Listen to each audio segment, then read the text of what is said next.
Everyone, welcome to the MTA Long Range Planning Committee meeting. My name is Dave Keller. I'm the Vice President of the MTA, and one of my few but very important roles is to run this committee meeting. The reason why we're all here is once a year, people in the leadership of the MTA come together and discuss the overall position of the organization.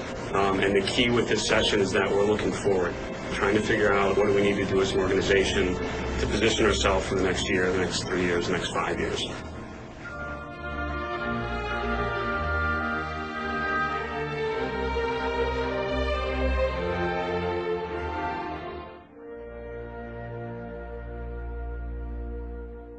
The Market Technicians Association is an organization where technicians, market timers, behavioral finance people come together to meet, exchange ideas, grow, network.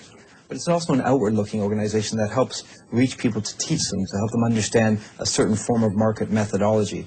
To associate members, it's a way to network and kind of get into the business perhaps and rub elbows with people they see on CNBC or read about being quoted in a newspaper. And for the professionals, it's like an extension of the family.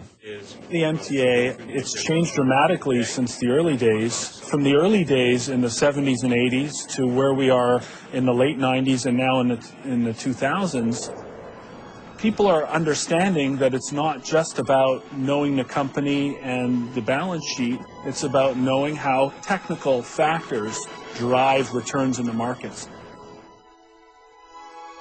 But in the 1960s, there was this kind of inferiority complex that technicians had because they weren't given what they thought was the kind of professional standing that, say, a fundamental analyst got.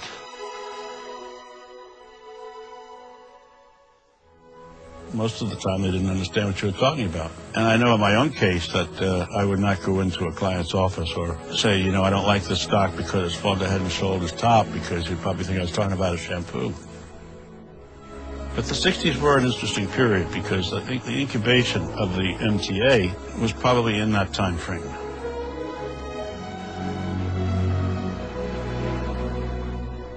What I remember, the germ of the idea for the MTA was Ralph Acampura and John Brooks.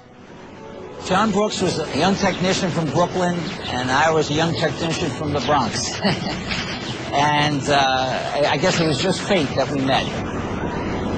We formed the MTA because there was a void in the street, a void of a professional organization that could actually speak for a very important part of the analytical community. It had never been done before for technical analysis. The first 3 years of the MTA was the hard work, where Bob Farrell and Alan Shaw and Johnny and myself were, hammering around trying to pick up members and people. I was the first president, and I was president for 2 years, and so it was in the formative stage, and there was a lot of administrative stuff to be done and getting the bylaws done, setting up the programs. I joined the MTA the very first day. I might not have been one of the, quote, founders, although I'm graciously included. And I was pleased to serve as the second president and make sure that at least the momentum had been maintained. People saw that we were just two idealistic kids. We attacked the system, not knowing that there was a big wall there. And we kind of just walked around it, and it worked.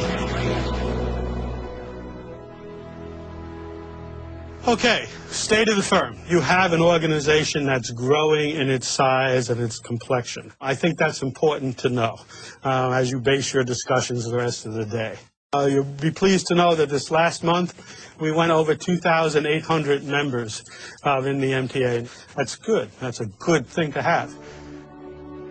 In the old days, the organization was very much an organization of people who wrote analysis. Over time, the organization changed to include professional users of technical analysis.